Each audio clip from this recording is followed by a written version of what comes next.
Hey everybody, hope everything is well. Things are kind of crazy right now, but we're going to try to keep you up to date on everything that is going on with the course. It was already being run online, so we should be set. Um, so this Friday, the 27th, you will have your curricular scope and sequence that needs to be completed and done for its first draft. And so when you complete it and do your first draft, you'll be turning it in. I'll be giving you feedback on that. So remember, with this first draft, what I'm really looking at is I'm going to go through your mission statement, philosophy statement, see if you've improved those from the previous version. And then I'm going to go through and I'm going to give you directed feedback on your curricular scope and sequence itself. Now, that directed feedback, what I'm going to do is for every one of you, I'm going to set up a Google Doc. So I'm going to take um, your curricular scope and sequence, your curriculum, and I'm going to upload that into a Word doc. And that way we can work off of that individually and give you feedback directly. So that'll allow me to give you real-time feedback. What I will need from you is to either give me or get a Google or a Gmail account. A Gmail account will allow me to set up that Google Doc for you that you'll have access to. And essentially, you and I can work on your curriculum collaboratively. So I'll be able to give you real-time feedback. You'll be able to make those changes, and then I'll be able to give you feedback on those changes. What's really good about this is you won't actually have to turn your curriculum in through Blackboard. You'll be able to just tell me, hey, I'm done. And I'll be able to go through and look at your curricular scope and sequence, your unit block plans, your mission and philosophy statement right on the Google Doc. And this will streamline things a little bit, and it'll allow me to have direct feedback on your project, and we can work a little bit more collaboratively. And I think that'll help out a lot right now at this time. So what you guys are going to be turning in on Friday is your curricular scope and sequence. Now remember, it's probably going to be a little bit repetitive, especially if you're in the secondary grades. In those grades, it's going to be repetitive. You're going to have certain things that are done repeatedly throughout the year, and the standards are going to be very similar. And so when you're repeating yourself in that curricular scope and sequence, that's fine.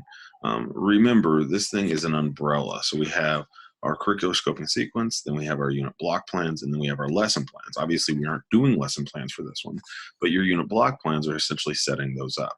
And when you get those unit block plans, those are going to be differentiated. So when you're kind of giving those vagaries in your curricular scope and sequence and the unit block plans that come directly out of that, you're going to have very specific things. So you're going to tell us on a specific date, what are you doing?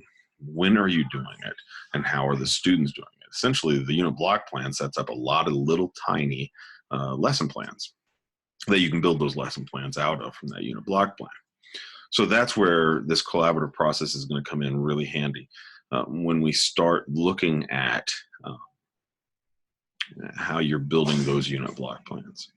The big thing I want you to understand is that this is a collaborative process.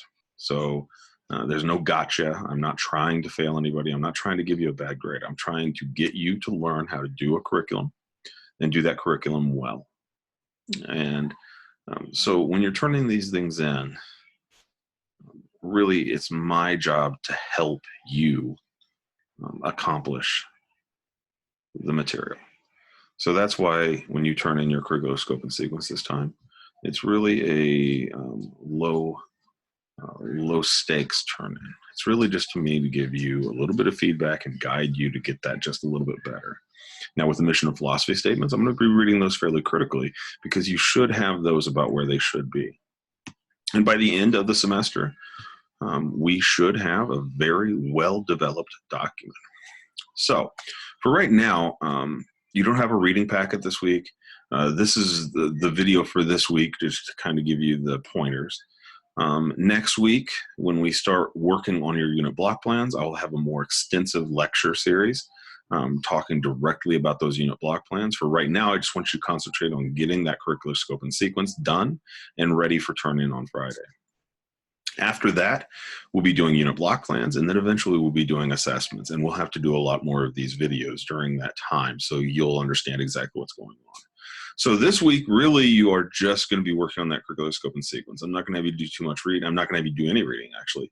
And this is really the only lecture that you'll have to listen to at this point, because I really want you to concentrate on getting that assignment, at least to where it needs to be. And again, I understand with everything going on, it's a little bit confusing at this point. What I really want you to understand is that you can contact me through email. You can also call my cell phone. I left that cell phone number on the Blackboard site. If you have any questions about anything, don't hesitate about emailing me, or if it's really urgent, or if you just want to talk about the curriculum, go ahead and give me a call on that cell phone. Okay, if I don't pick up right away, it's all right. I will call you back. Okay, but I just want to make sure you know that I am here, and I will be able to answer questions for you as we're going forward. Okay, so anyways, stay healthy, and I will see you guys after you turned in that final curriculum. Okay, thank you.